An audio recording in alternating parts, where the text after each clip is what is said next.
এখানে বাংলাদেশের ছায়ানটও থাকবে, বাংলাদেশের উদীচীও থাকবে, বাংলাদেশে নয়া দিগন্তও থাকবে, আমার দেশও থাকবে, প্রথম আলো থাকবে, ডেইলি স্টার থাকবে।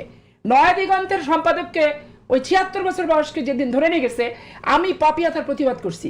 উনাকে নিয়ে আসছে যেদিন তার সম্বর্ধনা অনুষ্ঠানে আমি পাপিয়া উপস্থিত থাকছি। এখন উনি যে একটা কথা বললেন যে ৪ই আগস্ট ৪ঠা আগস্ট বিএনপির পেজ থেকে ইনকলাব জিন্দাবাদ বলা হয়েছে।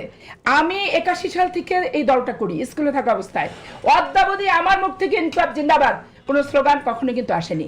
হ্যাঁ, বাংলাদেশে নীলকরদের বিরুদ্ধে আন্দোলন হয়েছে, ব্রিটিশ উপনিবেশবাদের বিরুদ্ধে আন্দোলন হয়েছে, 48 সালে ভারত ভাগের যে ব্যাপারটা, পাকিস্তান বাংলাদেশ এক হয়েছে, ভারত ভাগ হয়েছে। আবার ৭১ সালে মুক্তিযুদ্ধ যখন হয়েছে, দেখেন এই জামাত ইসলাম ভারত ভাগের বিপক্ষে ছিল, তখন কিন্তু জামাত ইসলাম হিন্দ তারা গঠিত করছে, তারপর জামাত ইসলাম পাকিস্তান গঠন করছে, ইতিহাস ঘেটে দেখেন। তারপরে জামাত ইসলাম বাংলাদেশ তাদের গঠিত হয়েছে। তাহলে তারা তিনটা রাষ্ট্রের, তাদের এই জামাত তিনটা রাষ্ট্রই করছে। এখন আপনি বলেন যে ভারতের জামাত ইসলাম বলে কিছু আছে, তাদের পরিস্থিতিটা কি? পাকিস্তানের পার্লামেন্টে দেখেন বিরোধী দল সরকারি দল কোথায় কি তাদের অবস্থান আছে।